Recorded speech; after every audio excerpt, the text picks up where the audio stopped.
Define yourself. Will you impact the future? Will you lead the pack? Will you engage the world? Will you find the cure? Will you be the hope? So, will you? Come see how St. John students are changing the world every day. Visit us today.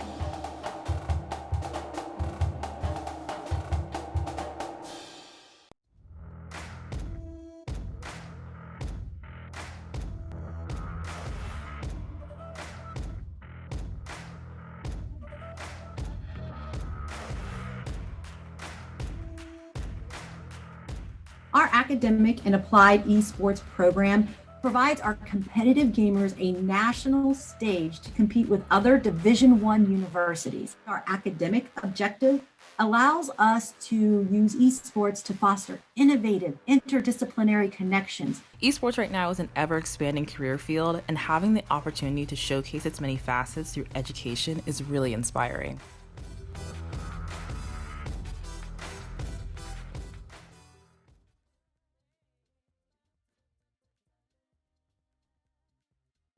Welcome back, everybody, to EGFC Week 1, where we have just had two rather dominant matches, but Soy, I'm thinking this one might go the distance just a little bit more, because we have St. John's University, the Titan Slayer, as we have dubbed them, and William and Mary facing off in our third match of the day.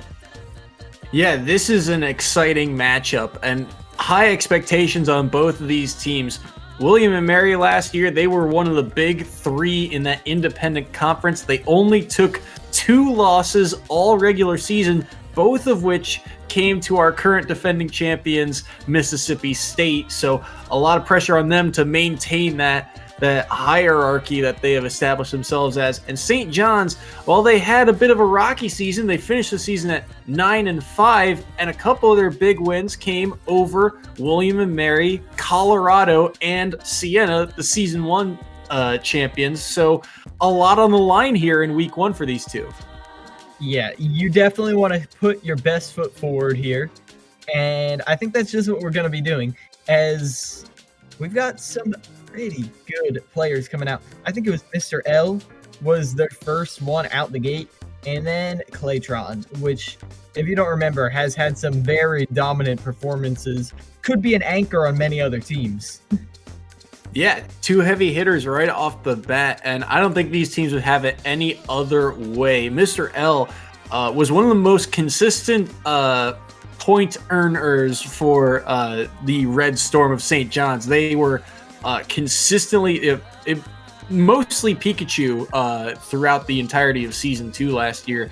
And while they weren't getting the maximum points, they were always taking set wins off of some high priority players. So to send him out the gate first is a huge message to William and Mary that they are not messing around this season. Yeah, not at all. And they had a couple institutional changes, not really in esports though, but honestly, I don't think anything is going to affect them that much. They didn't lose that many players, still a lot of familiar names here. No S-Rice this year, unfortunately, but either way, I don't think that loss is going to hurt them that much. Not at all.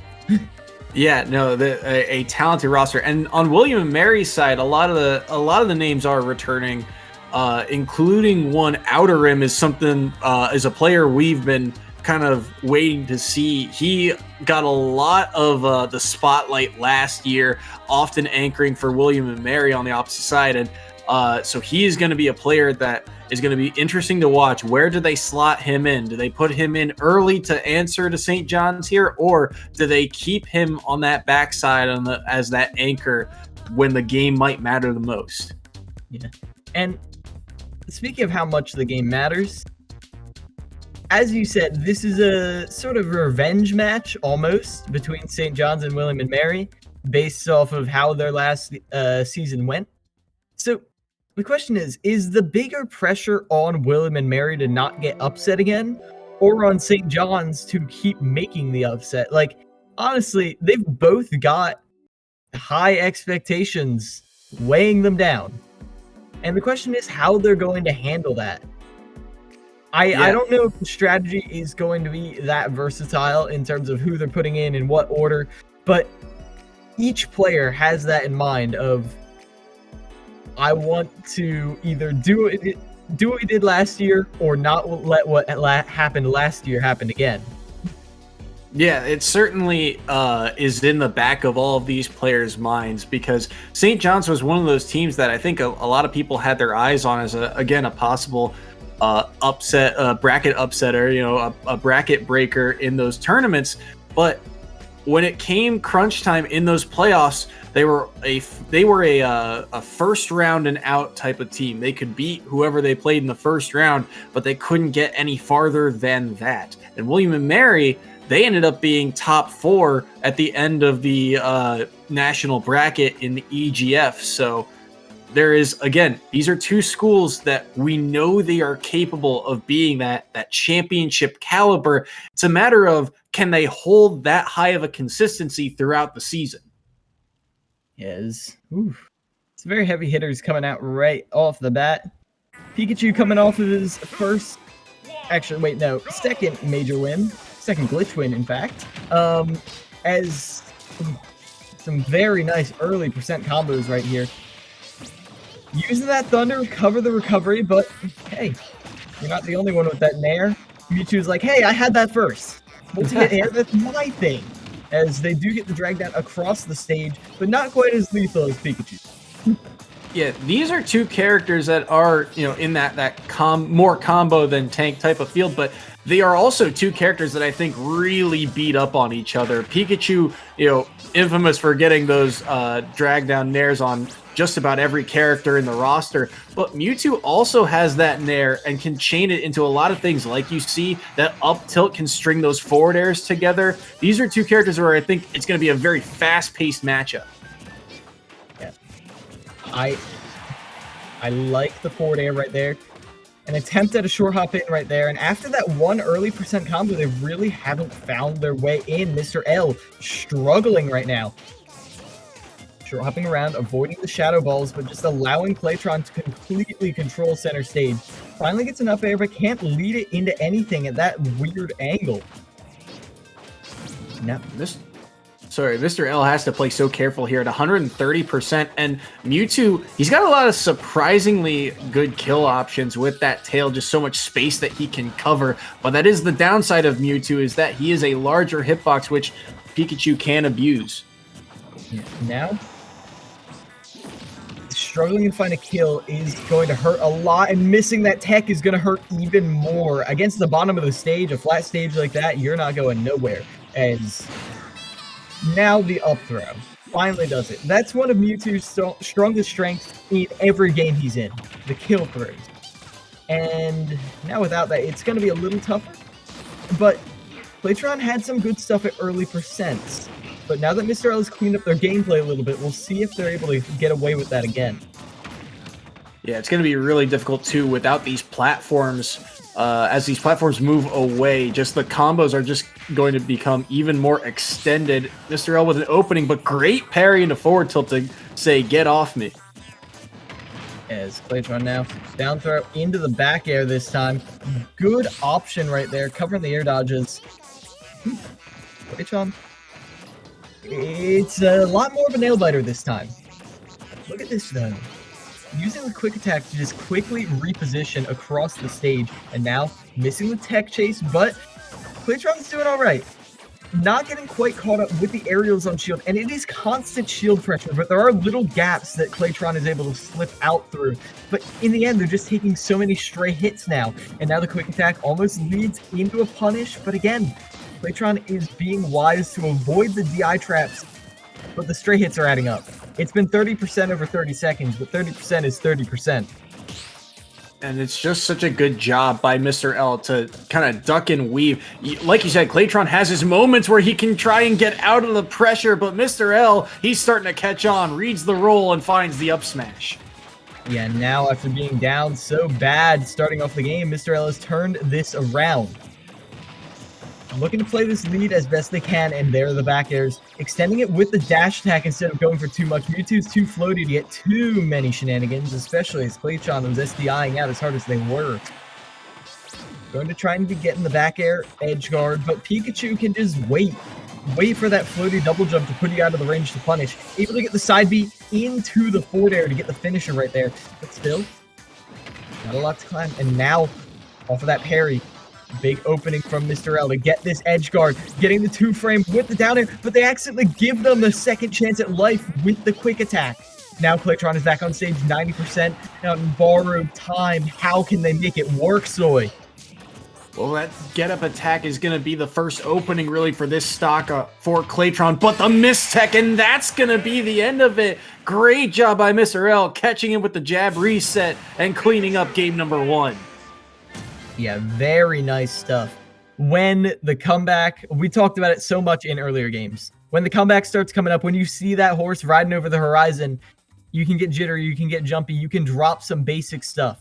And we saw it start to happen with Mr. L, but they clawed themselves back into it almost instantaneously. But how close that was, Soy, that was a closeness we really haven't seen except between two anchors. Like, that I'm excited for, that this is the opening match.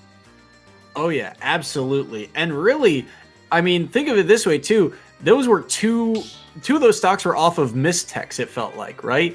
If he techs those somehow, all of a sudden, we might still be playing out that final stock. That's how much of a nail-biter it was. Now, I will say, Mr. L did a fantastic job of adapting. You commented on it. I mean, that first stock, I think he was down a full 100%. I think it was 30 to 130 at some point during that first stock. And he was able to bring it all back off of just one opening. And that's what these characters really thrive off of. They need that one opening to just explode the damage, and they have a lot of kill power behind them as well. So that's why I think this is really such a tense matchup for both of them. They both have to play so careful. Yeah, as it's a tale of tail hitbox versus tail hurtbox. As it really felt like Mr. L wanted to get more of those extended up air combos, but those are tough. ESAM spent the entirety of quarantine labbing them, and they're still not guaranteed. So, even though it's a good combo tool, you still gotta find ways to hit Mewtwo with it, who, even though his hitbox is so big, sometimes he just flies away. He's so floaty, he's so light. That lightness, it's a blessing and a curse. You get out of combos for free, you die so early.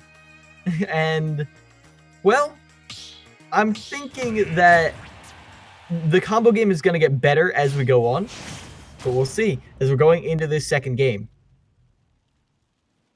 Yeah, absolutely. And something for Claytron to keep in mind, too, is that Pikachu, I mean, the disadvantage of Pikachu is that they die very early because they are very light. So Claytron really has to time when to throw out, a move that he thinks will kill. I don't think we saw him use a single smash attack that entire match. It was almost entirely forward airs and back airs to try and clean up the stock. So look to see if he tries to go for something a bit heavier, if he tries to get a read on Mr. L. Now there's the back air. Taking them off stage, going so deep to try and catch that teleport recovery. Mewtwo, probably the easiest teleport recovery to catch, but still not able to consistently get it quite yet. Mr. L is catching onto the timing though. Claytron wants to spend as little time off stage as possible because the more you recover, the more chances Mr. L has to read those habits and send you straight to the Shadow Realm. As now, again, every time Pikachu hits an up air, I have a little heart attack. You never know what it's going to lead into. But Mr. L hasn't been able to convert it quite yet. Claytron consistent with DIing out of it. Yeah, fantastic stuff to him to do so. That could be a big opening. Holds shield, gets grabbed for it, and he'll just take the damage with that forward throw. Yeah. Up air now, sends him up. As it should. As Claytron, 126. I knew Mewtwo killed early with that kill, but not that early. I guess on Town and City maybe, but either way. Now, getting the parry on the get-up attack, that is going to be an easy down smash, easy kill. No escaping from that one whatsoever, as now you get the down throw into the Nair loops. I'd imagine Mewtwo's incredibly easy to get that 36% already, juggling them up. But now, Mewtwo's coming back down with a vengeance, going for some Nair trains of their own, but can't quite link them together. But that's a confirm into some combos. That side B so good at setting up for kills, combos, anything you please. It really is. Things back to relatively even here, but Claytron, you can tell Mr. L just, again, controlling center stage and making it so difficult for Claytron to really find an opening and get in and do some damage of his own. It's like we said, Mr. L has a ton of options that pressure Mewtwo, but if Claytron can get out, he might be able to wreak some havoc of his own. But that's not the safe option to get back to stage. Well played by Mr. L, spacing around that back air. Yeah, one back air. Yeah, sure, you can get away with it. You're floaty. Two, maybe not. Try being a higher tier character. Like, speaking of, Mr. Back Air himself, the Rat, as not just back air either, going for those Nair drag downs to set up into jabs. Nice start right there, but not quite able to confirm into that kill. That forward smash was a little bit optimistic. I'm liking these B reverses to try and catch Pikachu, but you're putting yourself in a very dangerous reversal situation right there, as they do air dodge through. Ooh, they had through the forward air, but the second back air, they fall out of it trying to escape, and there was no getting back, as Mr. L gets the 2-0 for the first best of 3. Close 2-0 for certain, but definitely held the edge throughout the majority of that after that first stock. Yeah, very close, but you could tell just as that match went on, Mr. L got a little bit better at reading where Claytron wanted to go, what he wanted to do, and he was able to clean that up. A little bit of an unfortunate air dodge at the end, and that's one of those things where Pikachu, of course, he's going to go down there, try and edge guard you, try and back air you, and I have to wonder if he was air dodging just to either A, get out of the hit, or if he was trying to read a tech, because on multi-hits like that, it's hard to really tell sometimes which way you're going to get sent. If you're a tall character like Mewtwo, you might fall out a bit earlier and get hit into the stage, or you might get hit outward. So hard to say, but a tough break for Claytron. Yeah, and that back air was so good for covering so much space. It threatened so much. Either you got dragged down like you saw at the end of that last stock, or you just... It does also kill. Like, you've got to be careful. I feel like you would have wanted to fall out there, but I don't think they were ready for that. It's such a weird thing, falling out of moves in Ultimate. You can almost never be ready for it. And getting the reaction to it online that close to the blast zone, it's too much to expect. So Claytron going to go down for that one, lose the Pokemon battle. And now, St. John's looking on course so far, I know it's only game 1, to make another upset. So William and Mary going to try and stop that going into the latter half. And the other last note I have really about that matchup is that Mr. L, you could tell, and this is also comes with his character, Pikachu, he was so good at pressuring off stage. The edge guard capability of Pikachu is fantastic, right? But Mr. L does it so well, and that's something a mark of, you know, not only great players but of great teams, is that we saw a lot of the teams at the upper echelon last year. They were very good at not only just winning the neutral battle on stage, but they were going off stage and securing those stocks, and that's, you know, it comes with time and practice, but Mr. L, you could tell he's a veteran of the scene. He knows how to get the job done. Yeah, definitely does. And I love the offstage pressure. You've got to exploit the character's weaknesses. I mean, like you said, it comes with the character, the ability to have a long-lasting downward spike hitbox that also can stage spike if you get the wrong hitbox. That's very nice. Very nice indeed. But if you're not using that correctly, then these gimmick... I say gimmick characters. They're not. But these characters that rely on more gimmicky options at times, they can get away with a lot more. But if you make them scared to try anything but fight you straight up, then maybe you have a little bit more of a chance. As we are getting into our next match now, Diddy Kong versus Robin. That's going to be an interesting one. So Robin tells me that this is Outer Rim on the side of William and Mary, and this was one of the heavy hitters for the team last year. against EJJ, which is a new name to the scene, I believe. This will be his first appearance on stream, so a tall task for him, but he seems up to it so far, as that's a quick string from Outer Rim to even things back up. Yeah, EJJ running in, getting the dash attack, trying to, make it more than even, and they're playing around these projectiles pretty well. Now, one of the best kill confirms in the game, trying to just set up into some more damage off of this banana. That monkey flip off stage is going to put you in the corner, and now you're up against them. Oof. That is going to be rough right there. Going to actually miss the follow-up on the down tilt now, and because of that, you're going to get rapid jab. Now Outer Rim is happy to just play the range game, as you're just trying to find how you can use that book. You're not the only one with items, says Outer Rim.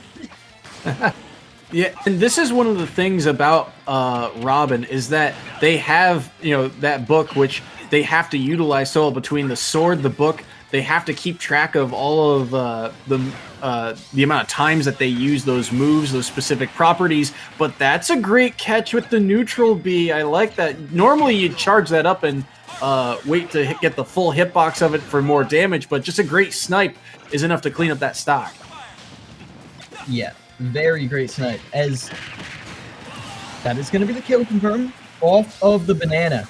Tripping you up right there, but going for the monkey flip, that's starting to get a little predictable for Outer Rim, as they cut it straight out of the air with that aerial smash attack. Now, set off stage, going to be up, being right back on, as rapid jab in the corner puts them in advantage. The monkey flips, again, they're such a good tool for getting out of dodge, but that B reverse, ooh, electroshock, that put them in a really dangerous situation. EJJ was not ready for that bit of technology. That B reverse was so clean, and on top of that too, Outer does such a fantastic job of pressuring shield and doing it from a safe place too. He's not in the face of EJJ, he's pressuring with projectiles, and it's making it so difficult for EJJ to really punish him. For sure. Is now it is on the back foot just a bit, but with the down tilt into the up smash, they're able to finish that up. Diddy Kong, like I said, does not struggle killing, which is so incredibly important in these scramble situations. When both of you are at high percent, you need to find a way to kill. But Outer Rim is no stranger to these high pressure situations. How can they get back though?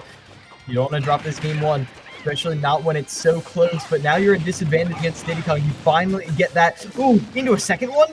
Popped up right into the combo, but you can't really extend it farther than that for the time being. Outer Rim going for another one, pressuring the shield, taking back center stage, took the jump away.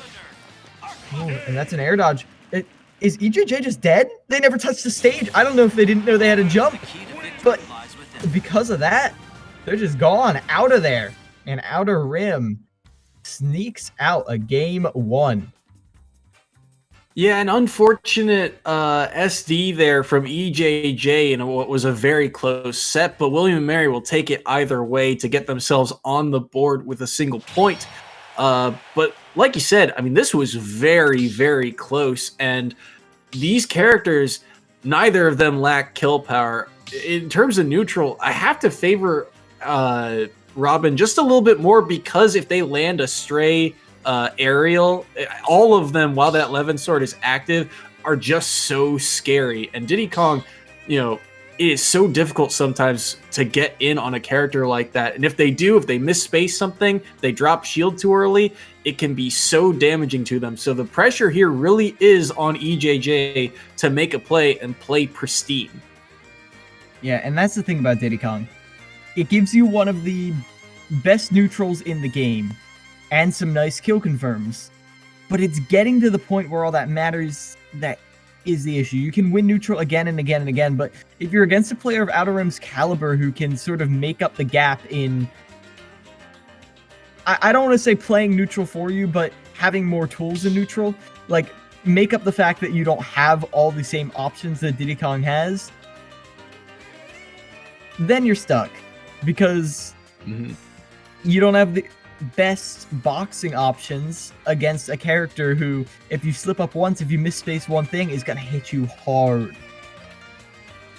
Yeah, Absolutely. And again, it's also kind of awkward too because like I mentioned, when you get that kind of shield pressure on you from a distance, it's not easy to punish. So unless you have Banana ready, or they, didn't properly space a move, or Robin is dashing in after all that shield pressure, there's no real easy way to punish Outer Rim. So it's going to be very important in game 2 to make sure that he can catch Outer Rim. Don't give this character space. And Bayonetta with the switch up, yeah, this is a character that's not going to allow any space for Outer Rim to work. Maybe. It's this a little... honestly, I don't want to say an exact opposite, but a little bit odd is now they're going to be going for these low percent combos, get the up tilt going, but it's not really enough to continue into it. Outer Rim going for some... I'm just going to go ahead and say optimistic stuff. But either way, they're going to be eating a lot of damage early on. But the thing about Bayonetta, she's not as dangerous as you think if you are comfortable starting the game out at 100%. And Outer Rim already at that percentage. And this is going to be another one of those characters that I think we've mentioned before. Bayonetta, combo character, but struggles to find those kills. You have to land a raw hit, something like a back air or a smash attack. And that's going to be the challenge here for EJJ. Yes, they do get that smash attack there. Ooh, from center stage with max rage, you know that's a kill. As the Levin Sword delivers them a little bit more hope after all that early percent damage. Now look at this, EJJ just going to be chipping away at them. Robin a little bit harder to edge guard than some characters when you have to go that deep to do it, and they can almost still make it back, but the book gives out in the end. And Outer Rim is going to fall. Now it's EJJ's turn. And this has been a good answer so far for EJJ, as because Bayonetta's combos are so threatening, he's able to control the pace of this matchup and not really let Outer Rim get the projectile game started, the game that he really wants to play. Outer Rim is stuck charging and never really firing. It's caught under Bayonetta. They had the chance to punish there on the landing, but wasn't quite there. And now, under 21%, they're just waiting for the bait in. Try and get away from that jab, because that jab actually does kill now at ledge. That's a scary prospect indeed. But either way, that's EJJ caught out by the trap, and their recovery is interrupted. They're able to get back to stage, but they roll right into the up smash from Outer Rim. Yeah, that was a good read on the ledge, reading the roll get up from ledge. And then I also like the play immediately after he got that kill as EJJ evens things back up with that back air. But after Outer Rim got that KO, he recognized, hey, my Levin Sword is low. Let me just use an aerial and burn it so that way I have another projectile ready for the start of that next stock. Now, he couldn't get too much off of it, and now it'll be back online for the rest of this stock. Outer Rim now. Gonna be eating some damage, but like we've seen, it's Bayonetta's turn right now. Outer Rim's very patient, as looking to get maybe even a cheeky down B in there. Just sort of check your options, know that I have all of this available. EJJ going to be eating some projectile damage right here, and each one of those brings you closer to dying to a random smash attack.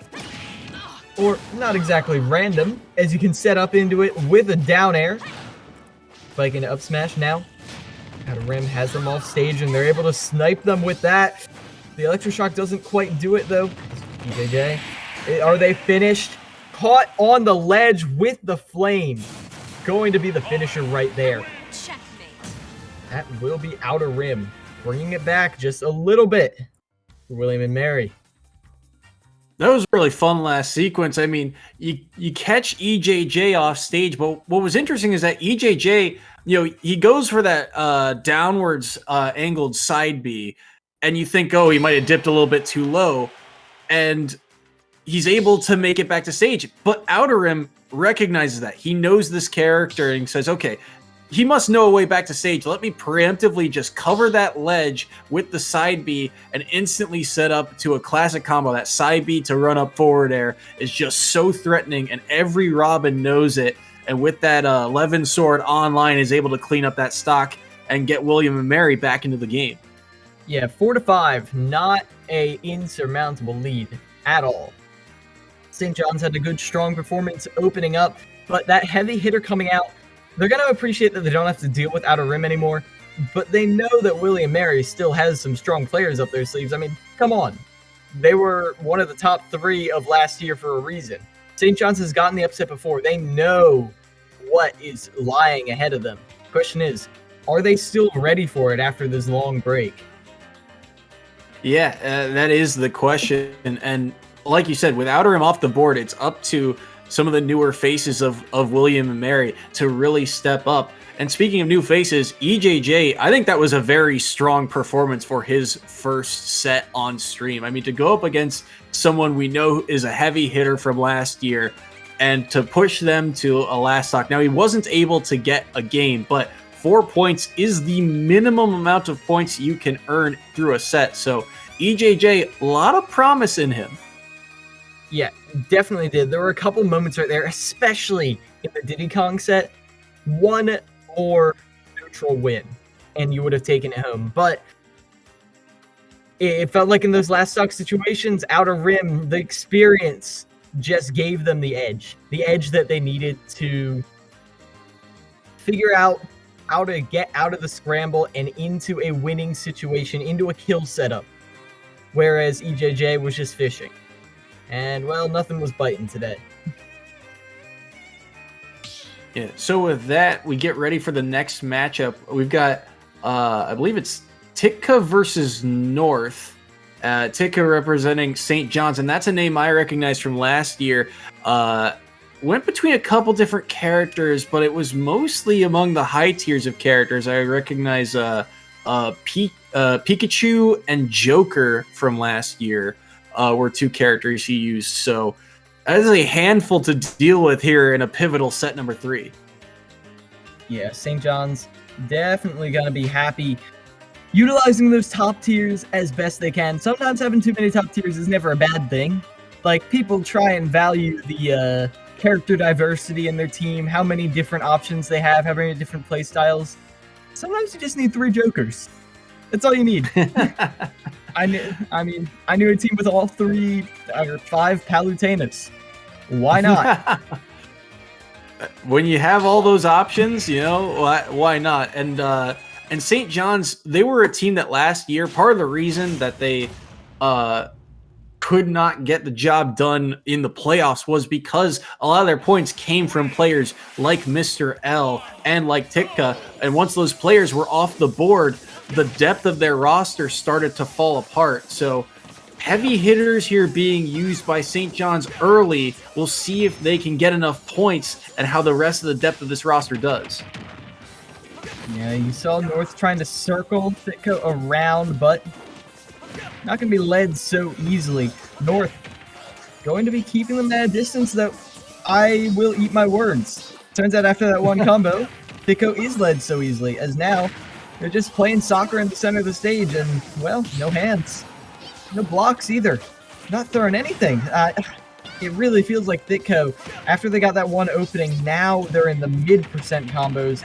They're able to get the back air, but can't really follow it up into anything. They're just the up air, the string, staying true, and they're able to outlast the deep breathing. It's going to be a while, but they're still able to get another one back up with all the time they had.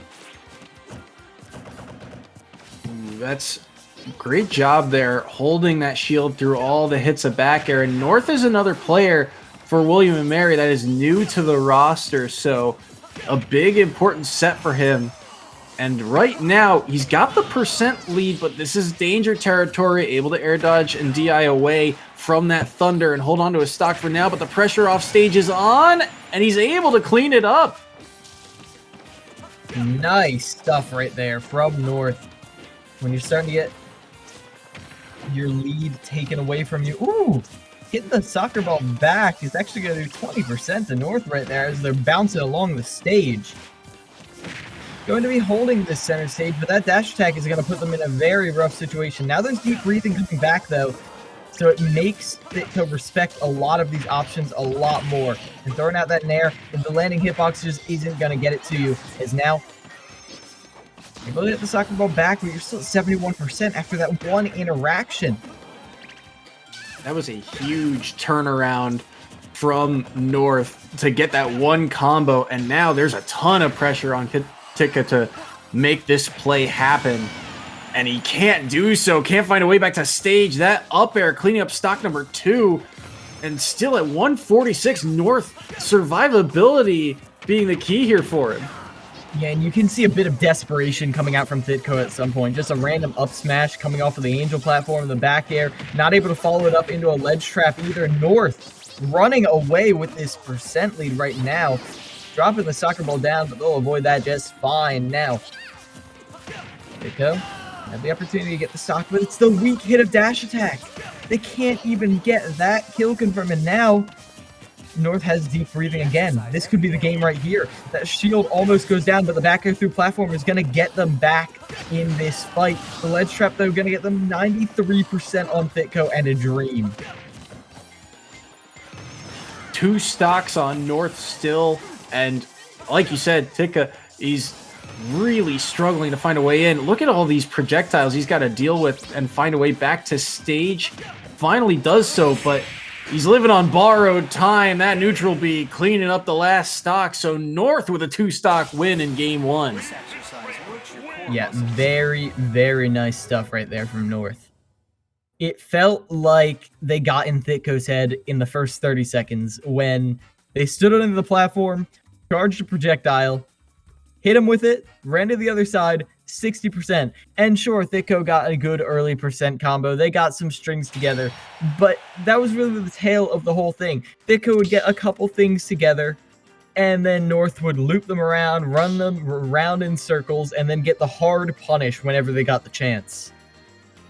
Yeah, absolutely. And you can tell just as that match went on, it got tougher and tougher for St. John's to really find their way back in. Great stuff to North. This is a solid first showing for him in a matchup that seems like it should go St. John's way because Pikachu is just so threatening of a character. But the second Wii Fit trainer we've seen on stream, he showed up to play. Yeah, and it felt like Thitko was so afraid to land on North by the end of it that they couldn't get any of their Nair drag down kill confirms. No Nair into down smash, no Nair into really anything. There was nothing they could do. And so, again, they were just reduced to stray aerials that weren't really getting the kill, just setting up for ledge trap situations that they could not get the best of.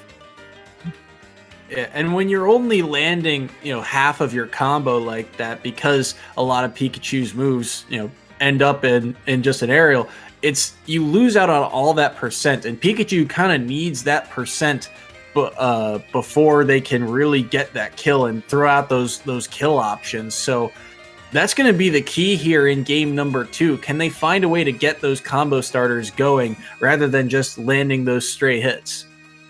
Yeah, that is definitely one of their main things going. But even just the combo starters, what I'm looking for is, I hate to say it, but Pikachu has pretty much every stray hit is a combo starter. That is what makes them arguably one of the best characters in the game. So you've just got to find a way to get combo situations, not just combo starters. You need to be ready to pick up the opportunities you make for yourself. And I believe Thitko can do it. They did it a couple times there. It's just consistency. That is key. Let's see if they can put it together now, going into small battlefield. Part of that consistency, part of that ability to pick up on combos, I give that to North's credit. I mean, his survivability made it so hard for Thitko to really track him down in the first place, right? You find that stray hit, but maybe he doesn't DI the same way twice, and so all of a sudden, that reaction may not be there in enough time, and North I forget what percent he survived to, but that is just a huge plus to him for the way he played that set, or that first game, I should say. Yeah, as now, Thicko having a bit better time starting out. Still kind of the same song and dance, but they're a little bit more attuned to North's movements. And they actually are able to hit the soccer ball back towards them.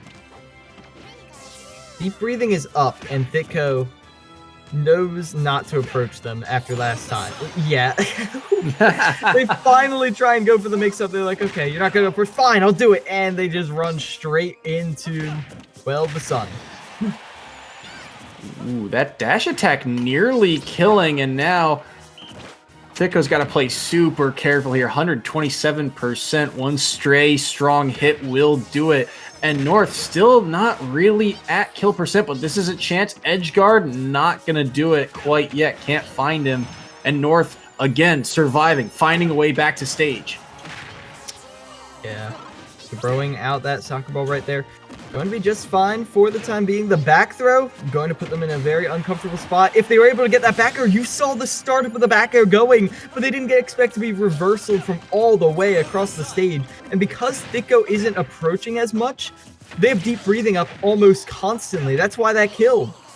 That was a huge turnaround. Like you said, that back air was everything for North. And now again, Wii Fit Trainer with the lead can play his game, and that is a terrifying prospect for Thicko. Yeah, trying to go up, but no up throw thunder for you. As they go for just the rapid jab. Yeah, get out of there with that soccer ball. It's going to be fine, and the T-Jolt does actually knock them off the ledge. You're just in such an uncomfortable spot. Where do you get the kill here? Now you have deep breathing up. That's another thing you got to be careful of. You're pretty much a kill percent right now for Wii Fit with deep breathing. Just going to smack the soccer ball back again and again and again. Trying to chase them down, rush them down, but how do you get in? That's the trick of it. That was such a sneaky down tilt from North, and it was well shielded by Thicko, but that is the first down tilt I think we've seen from North all day. Is now they are going to be playing the ledge as best they can, trying to get the nair off to set up into something bigger, but either way, Thicko has definitely been clawed back into this. 45% on the board. Dash attack not quite going to do it yet, and deep breathing is still online. I hate to keep bringing it up, but that's why it's killing again and again and again. Even that, not going to kill. 185?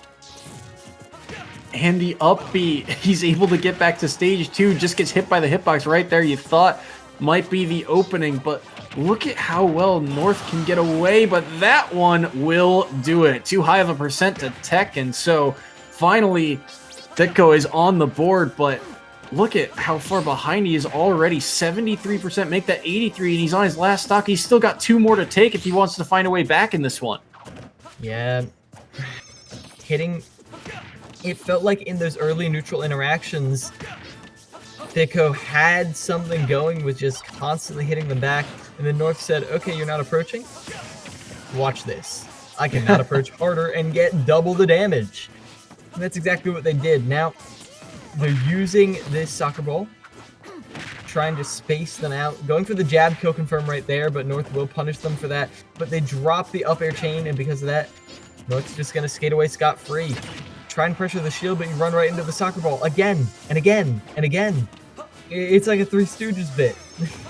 And I know it's hard to avoid. I know it's difficult, but still, Thicko really struggling to find the opening that you need. As North again facing out perfectly. Goes for the run-in grab, not going to find it. Oh. And without the kill screen right there, that's going to be it. North, a very dominant showing, if I'm going to be honest. The most dominant we've had in this matchup.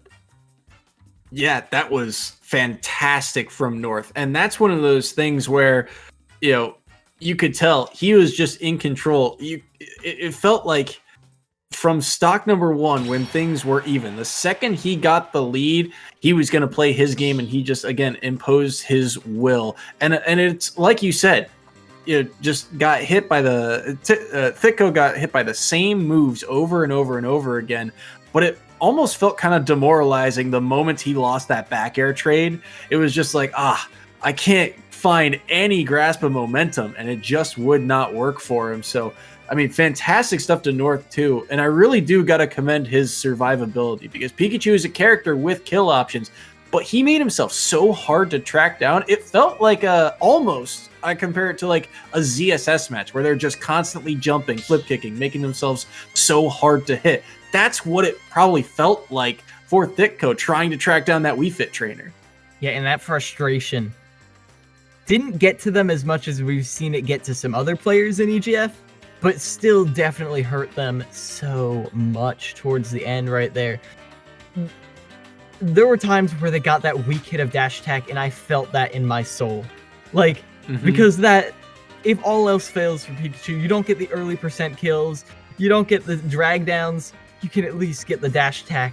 And then you hit it, and they just, they're fine. Out for a little stroll off stage, they're okay. Yeah, unfortunate sequence for him there. But at the end of the day, these were the games that, that the pressure was on for St. John's. And this is why William & Mary was such a strong opponent last year. It wasn't just, one or two players playing well. Down the line, every player on the roster was finding these big wins, especially in the middle of the pack. And we talk about it in these very close games. Set number 3 is very telling because it's right in the middle, so it dictates the rest of the match. And now you've got William & Mary up 5 points. Not insurmountable by any means, but it puts the pressure on St. John's to find a way to battle back just to get things close for the final set of this match.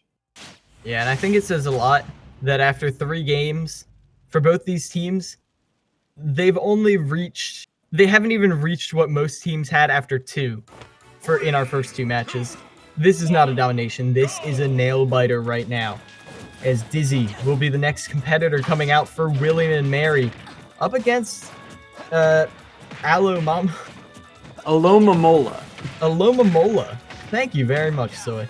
Yeah, honestly, the first time I looked at it, I was confused too, but I remembered Alomamola, he had this Joker last year, and he was one of those members of this team that was very streaky. There were some weeks where he just exploded out of the gate. 3 stocks, 2 stocks. He was getting a lot of points. And then other weeks where he was irrelevant. He just got eliminated so quickly, could not find wins, and was forfeiting points. So we'll have to see if he's become more consistent here. Meanwhile, Dizzy, on the other hand, was a name we saw very frequently on William & Mary, and they were one of the strongest players on this roster.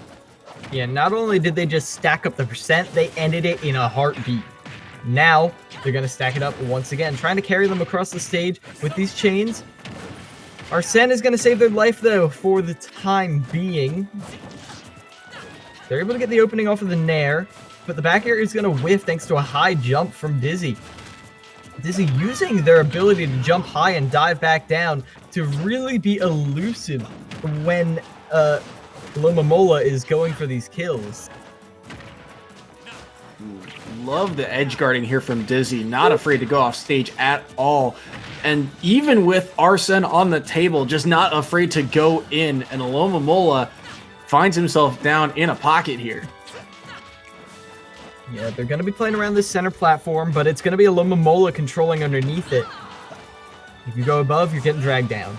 If you try and fight them up close, well, you're getting knocked off the stage like we saw there with that dash attack.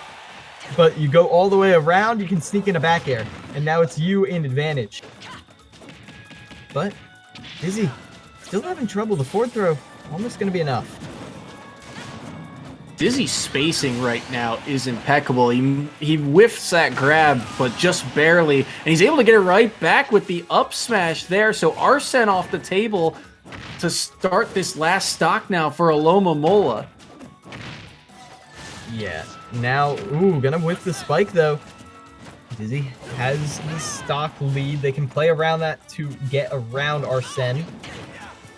But still, you'd rather close it out with 2 stocks than 1, especially in this format. So now, I'm gonna jump over to the other side of the stage. Try and get the finisher. The down air, is that gonna do it? Yes, it is. Catching you Tekken on the platform. Almost like catching you sleeping right there. Nice stuff from Dizzy. Clean play. And Alomomola couldn't really get any momentum going. Yeah, that was stunning. I mean, you couldn't see it, but that was another one of those moments where my jaw dropped. I was shocked he got the kill that early. And this was a lot faster paced of a matchup. And partially that's because of the characters they're playing, right? Both very combo heavy characters that can rack up a lot of damage. But I really got to commend Dizzy because Bayonetta is one of those characters that not only do you get those combos, but you have to find a way to seal away those stocks. And that's exactly what Dizzy did. He was able not only to get combos, but then find whatever defensive option their opponent would go for and read that and react and just run away with it from there. His spacing was impeccable. It was just a fantastic job to clean up that stock so early here in game one. Yeah, truly impressive. And now you've set the tone because Alomomola is like, okay, I can't play my own game. Shoot, what do I do now? Yeah. I'm honestly scared for them because I don't have a good answer. We're getting to the point where it's like, oof, that sucks, bro. I don't know what to do. I feel like there are some clear options, like getting clear kill confirms. They were controlling underneath that platform really well and threatening some crazy stuff. And then they would never get more than a dash attack Alomomola. Like, if they're able to use that platform and get the drag downs, get some better combos started, maybe they can get some more, but that wasn't what was happening. So Dizzy didn't have to respect their positioning. Yeah, and the other thing too was Dizzy, you saw, was not afraid to go off stage against this character. Just went off stage almost every time they could have and didn't land any particular edge guards other than that last down air. But other than that, just the constant pressure from Dizzy was something. But that's something you should be able to take advantage of. If a character overextends off stage and misses their edge guard, you should be able to get back to stage and track them down faster because they missed you.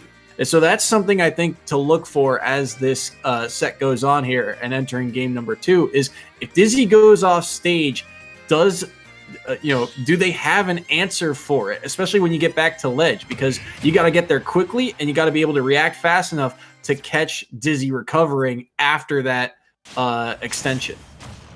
Of course. And we'll see if they can get away with that now. Going into the run back. See what stage they're on. It's going to be Battlefield. Interesting choice. I like it.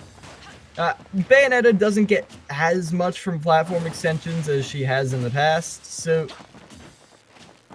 in general, I think this gives you a lot more defensive options, but as we can see, if you're in the corner, you can't make use of them.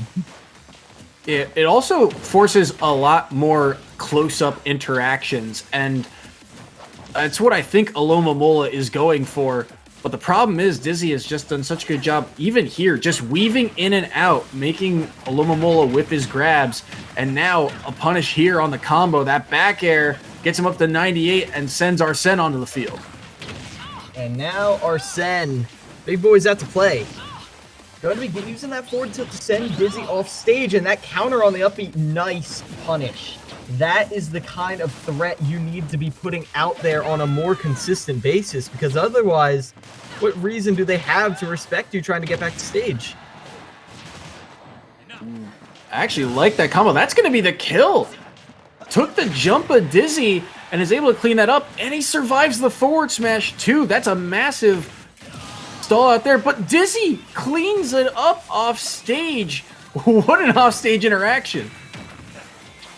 Yeah, that truly impeccable. As now, Dizzy is trying to get the combo started right there. Goes for the jump, but trying to read that, it doesn't net them much, but they're still able to carry them off stage, carrying them up and around the platforms. No opportunity to tech. And so then trying to go for the guns on shield. They're not going to let you get away with that. 102%, and now climbing on Arsene Joker. And now they're off stage. They're going to be able to recover. And Dizzy, once again, gets the opening, but how are you going to finish it? You can't carry them all the way up. You know, one of the things I'm looking for is that was a good grab there, punishing the neutral getup of Alomomola. But we have not seen, and it's hard to do once the combo is started, but a single Rebels guard could really shift the momentum in Alomomola's favor, and he has not used the down B button other than that counter almost the entire set. There you see him try and use it, but just a misspacing of it, and all of a sudden he's at 42%. Yeah, and that's going to end up hurting you quite a decent bit.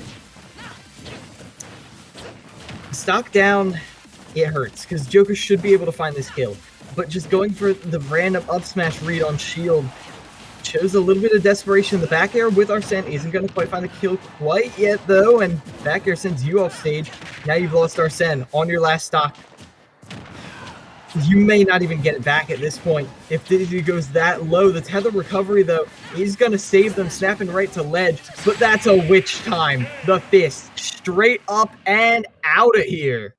Straight into the stratosphere. That is going to be it for Alomomola. William and Mary building, well, what could be an insurmountable lead, saying that we are not going to get upset once again.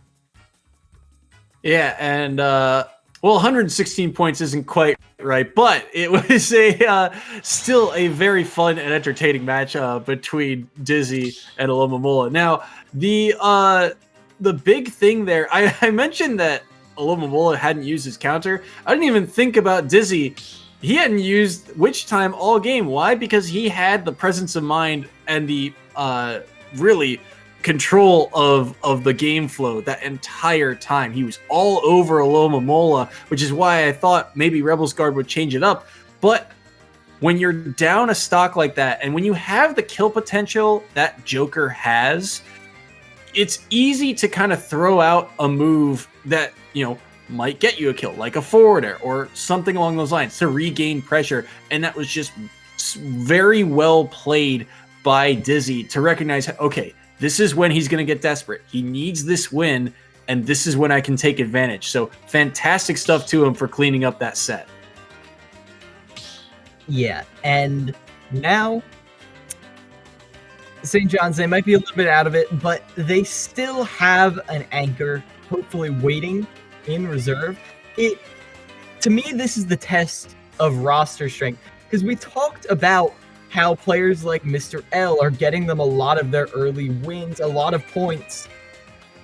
In the offseason, have you picked up anyone? Is your anchor strong enough to go head-to-head with William and Mary? We will see going into this final game.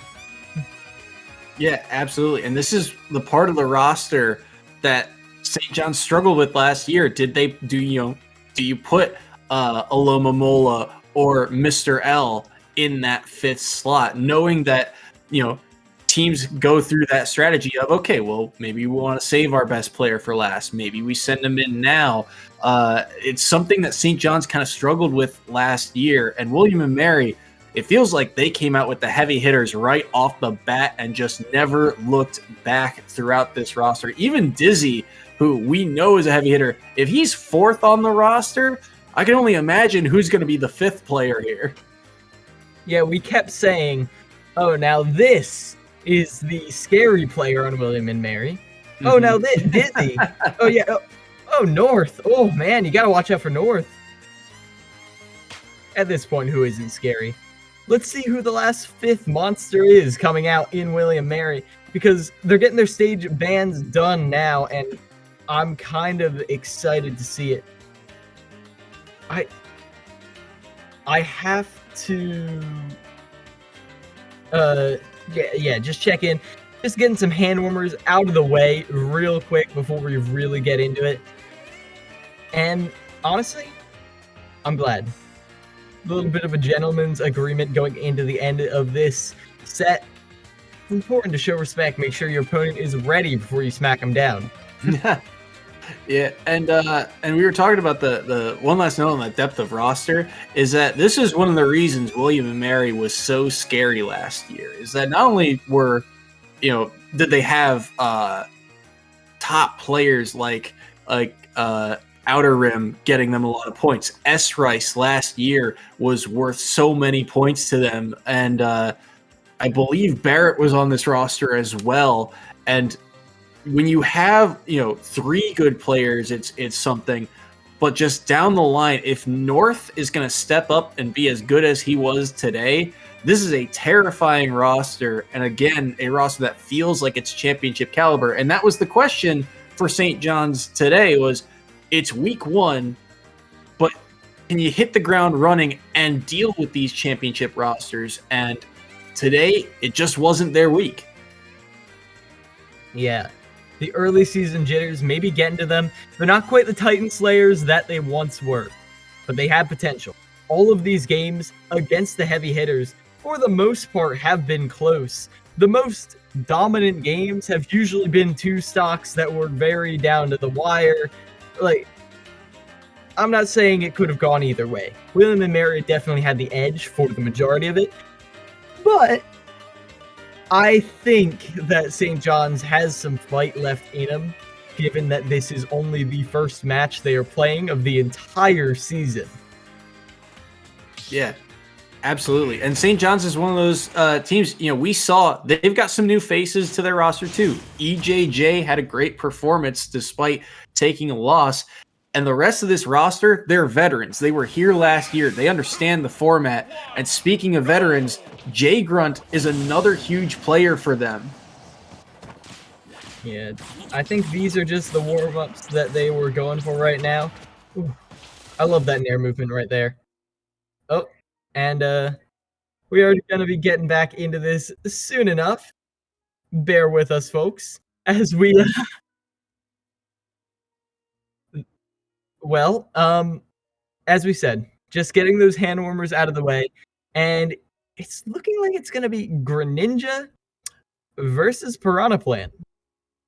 Yes, and so Barrett is the last member here, I believe, of William and Mary, because Barrett was a Piranha Plant player for William and Mary last year, and he had a lot of success with this character. He took advantage of a lot of overextensions last year. Piranha Plant is, true to his character. If you come too close to him, he will punish you for it. So look for that to be kind of the key here is, can Jay Grunt get in on this character, but pick and choose his timings carefully, because at the wrong time, he'll eat a lot of percent for it and maybe lose his stock. Yeah, and that you definitely got to watch out for.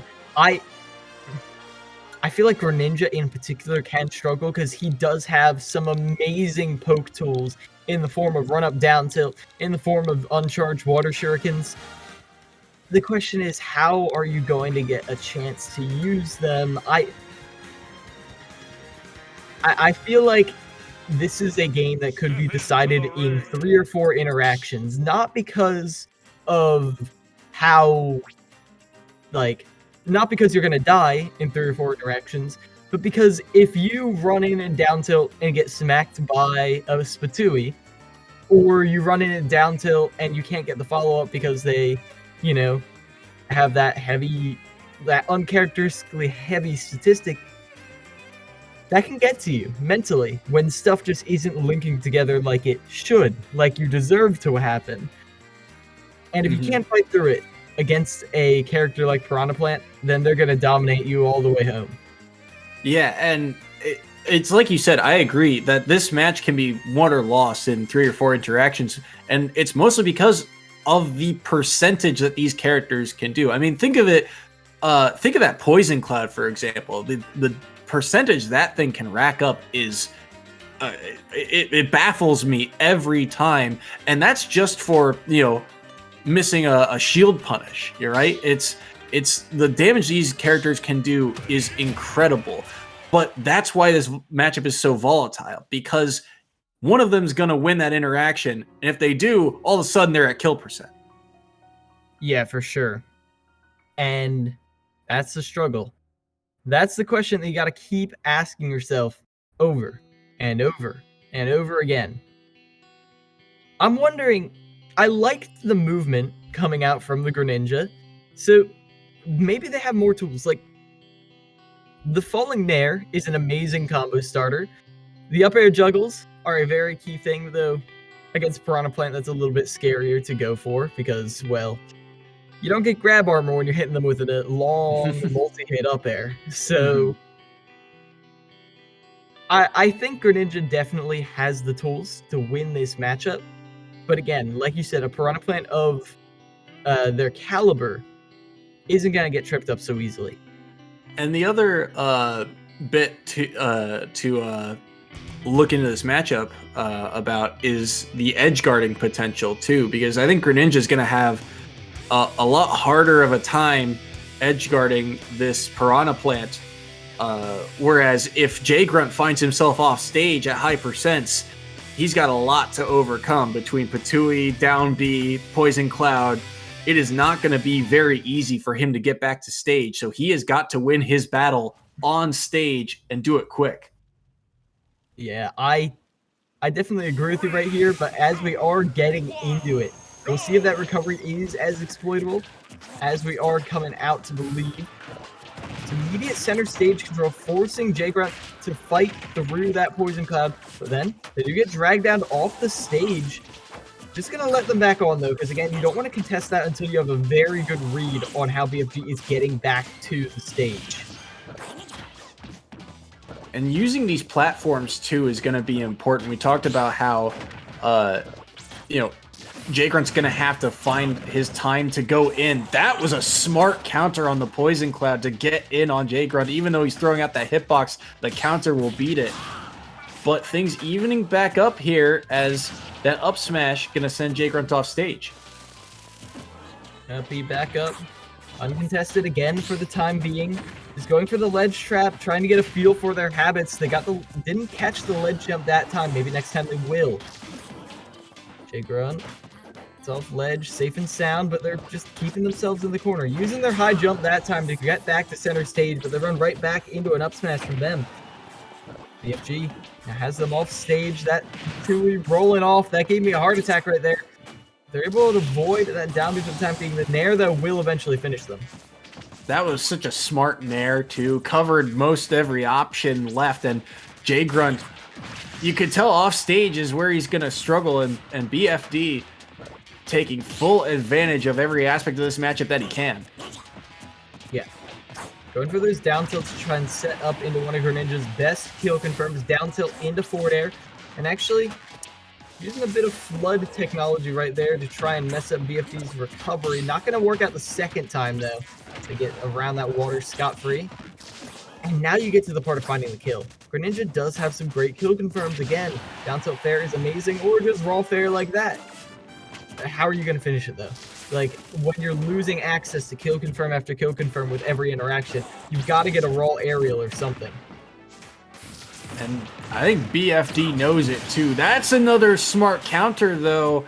That's twice now that BFD has been caught by that. And the counter cleaning up the stock, that's an important one for J Grunt to take. Yeah, big acid indeed, but sometimes you get acid reflex just spitting all that out. Hurts. Definitely hurts, as you can see. Is now caught on the ledge. J Grunt is going to get off just fine. Again, these high jumps are really hard for Piranha Plant to call out without, well, a really hard call out. That neutral B won't land, and BFD not afraid to, set up camp wherever he wants on this stage, be it central stage or the corners, and it's forcing J Grunt to really think about his approaches. The back air sends them off. Going to delay the recovery because of the neutral B charging up, and ooh, the roll behind throw right there. Don't avoid that down B. They don't really have any way to contest them on ledge right now. I feel like at least going for a run up down tilt every now and then just to threaten the option. Like, I understand it's online and two framing is, well, nigh impossible at times. But still just threatening the option makes them consider how they do it. But ooh, juggling them into the forward air right there. That was fantastic from Jay Grunt, and Jay Grunt's done a good job of making himself elusive so that BFD, even when he gets a hit for Jay Grunt going in on him, can't really get too much out of it. And because of that, Jay Grunt's been able to survive to a little bit of a higher percent this stock. Yeah, Jay Grunt now in the center. Catch him with the back air, that lingering hitbox, going to stuff out the jump. Go for the ledge trump, but not quite going to connect with it now. Controlling the center stage, but they can't hold on to center stage for so long because of the threat of that down bait. You have to wonder, too, Jay Grunt's made great use of that counter, and I believe that would fight through something like down B or the Patui, so keep that in mind in the back of your head as BFD continues to try and work his way back into this match. Ooh. Oh, that was smart, but the air dodge! They make it back. We talk about lingering hitboxes, but that big spike ball, that lingers longer than most things in the game. Oh, and that was almost a really good bait. They went for the smash attack to try and stuff out the counter, but that time Jay Grunt actually used it as a bait for a bait. Didn't actually get anything off of it, but showed that, hey, I know, you know about my option. What are you going to do about it? Ooh, I like that little bit of movement right there, turning around with a little water shuriken in the air to catch him with the back air. It's nice. It keeps you tricky. You never know when you're about to turn around, hit him with the faster move, or hit him with the kill move coming out slow and painful. Jay Grunt definitely, his movement is on point, but again, this is going to be the challenge. Can he find a way to clean the stock up? He's got Piranha Plant at kill percent, that forward air nearly doing it, and the shuriken, the reversal, not going to be able to take the stock quite yet. Oh no, it will! They went too far and they couldn't quite get the angle back on. I don't know if that was incorrect timing or what, but either way, that was a hard-fought game that went for so long. And Jay Grunt finally coming out victorious for their team, getting a point on the board for St. John's. Yeah, and a big one too, in terms of momentum, right? We talked about how close it felt like these two teams were, but if William and Mary are going to take this set, the score would not really reflect that story. So for Jay Grunt, it's a big set for him to kind of even things back up. Remember, we keep track of that point differential at the end of the season. So even if St. John's doesn't win, this overall match, they can still mitigate that point differential, give themselves a better shot later on in the season. But either way, great stuff to Jay Grunt. I mean, I really got to commend him on that second stock, not only surviving for a long period of time, but also taking that second stock was so clean, connecting that up air into the forward air, where most, I think, Greninjas would go for another up air there, trying to kill them off the top. He says, no, I got a better option. I'll wait a half second and wait for them to fall right into my forward air. Yeah, being able to have fluidity to your combo trees, it's so important. When you have such a standard combo that works so well, like think of like Yoshi's up air, up tilt, up air, everyone knows you're going for that, so they'll try and avoid that, but that means you can mix in multi-hits like a down air or a strong hit like a forward air. That's exactly what they're doing on Greninja. Just making sure that the combo tree is just fluid enough that you never know exactly. You've got to respect every option. If you DI out, I can cover that. Yeah, fantastic stuff. And as we get ready for game number 2 here, I think the emphasis really is on BFD to find a way to secure those stocks a little bit more. He had the first stock of the game in hand and really put the pressure on Jay Grunt, and Jay Grunt responded so well in that second stock to turn the tables on him. So they run it back to Battlefield here, and I don't mind this at all. The way that last game went, it was very close. Ooh, dropping shit a little early, though. That means Jay Grunt playing with a lot more confidence this time. Remember, in the game 1, they gave BFD center stage immediately. This time, it is a war zone. Yeah, both contesting it hard, and that is a great down tilt to back air to push BFD off stage, but he's going to get punished here. And that up B pushing him away. What a trade. Gotten both hits of that. That could have been good. but instead they get the down tilt into the up smash. A lot of percent on there, but now that kill confirm might be out of the window. But drop in shield, that's an invitation for a big old kunai. Slice right through your vine. That was a huge stock for Jay Grunt, only at 59%. And you remember how tough it was for BFD to take stocks last time, despite Greninja being a lighter character. So this is a big stock now for BFD, and he's already at 92%. Jay Grunt's movement is on point. Yeah, ooh, that falling there, that was almost another great kill confirm. 59%, like you said. They're untouchable right now. But once they make themselves touchable, and there's the mix-up they had, actually put themselves back in disadvantage by throwing themselves off stage. That was a nice spot dodge from BFD. Very aware of that situation and adapting to it. I do actually like these mix-ups on the upbeat to try and mess with BFD's recovery, because it is susceptible to that windbox push. But great job by BFD not to panic, just waits it out, and now back to center stage as the two of them continue to fight it out. A very aggressive dash attack right there, and Jay Grunt's definitely going to punish them for that. Very low recovery, though. I like that. Using Piranha Plant's, frankly, very good aerial drift to get back without even needing to use the up. The charged up smash, though. Got to cover both get up and jump, which, well, you know Jay Grunt loves to hop. Yeah, that was a fantastic stock and a fantastic read on that up smash, but now he's got his work cut out for him. 165, and we've seen Jay Grunt, he is not struggling to find these kills either.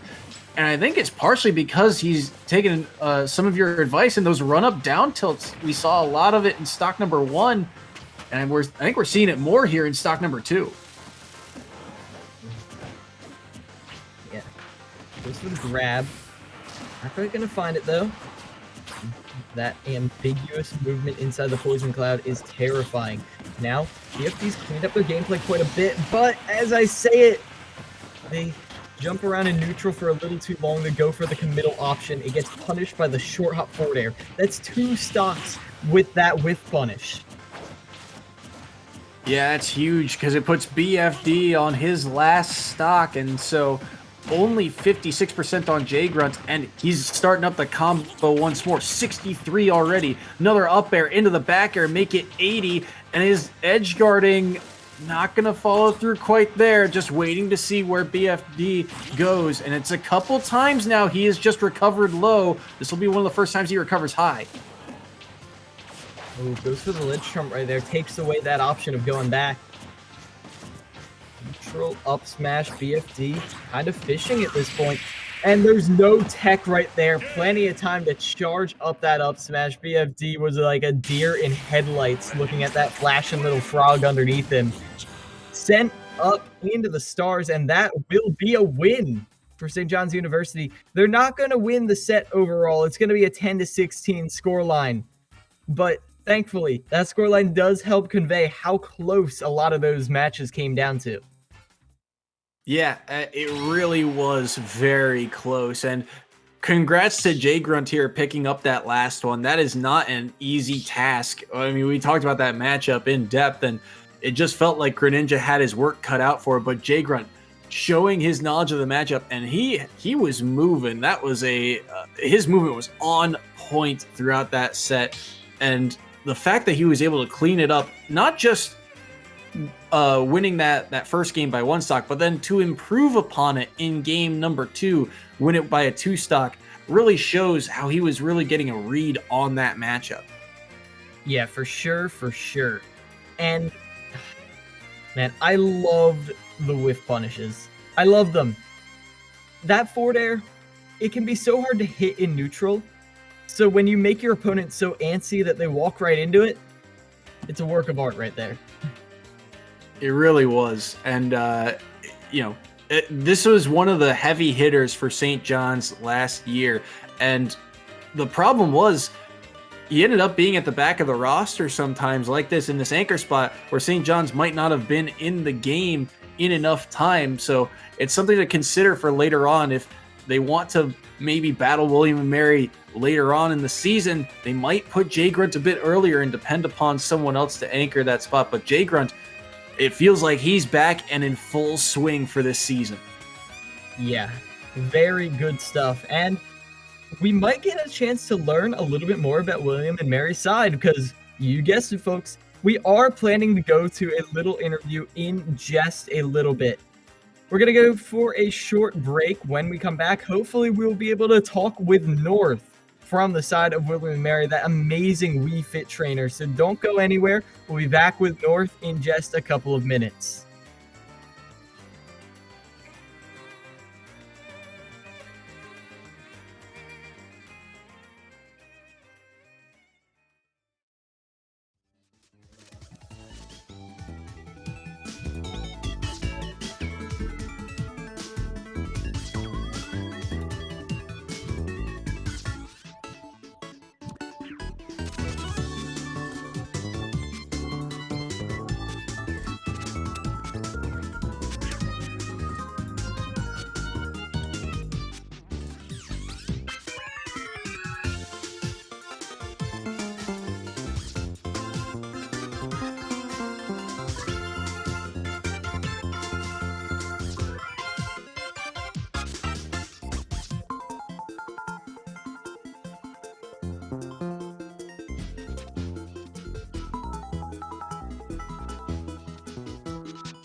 Welcome back, everybody, to EGFC. My name is Heel Maz, joined by Soy, and we are also joined by North from William and Mary after a real nail-biter of a set. How you doing, North?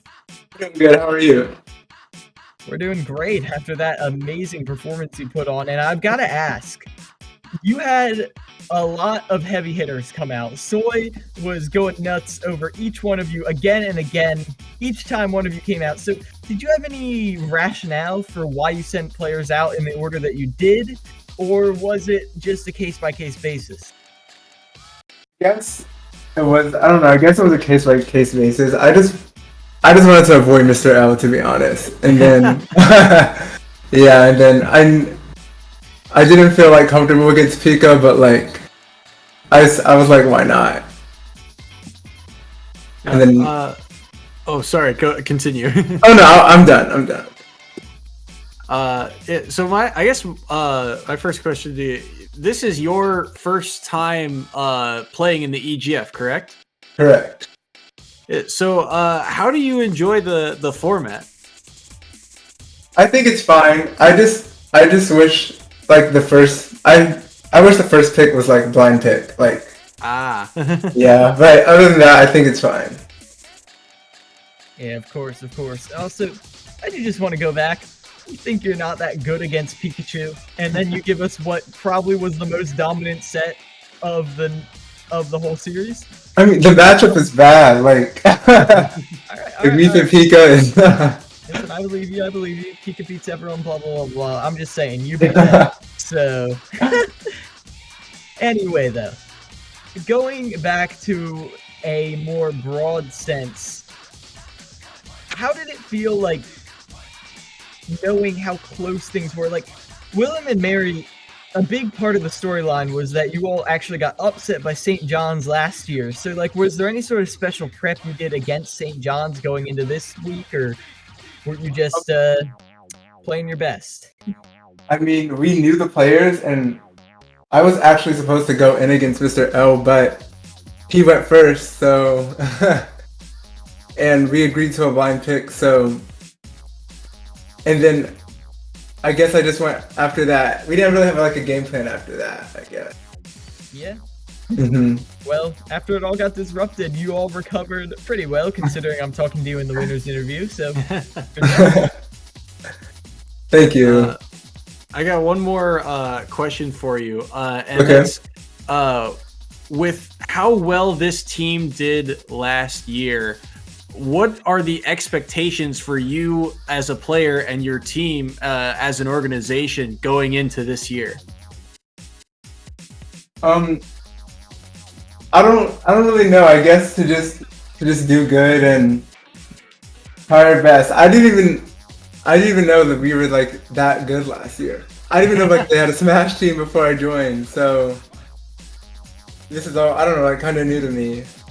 Well, listen, you're fitting right in with being one of the best in the best, and I have high hopes for you going forward. Thank you so much for doing this interview, and congrats on the win.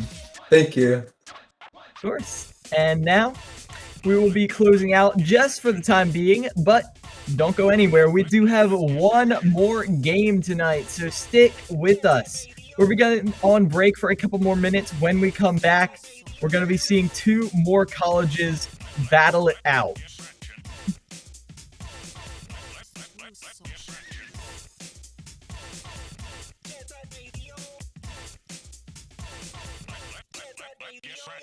Was too soft.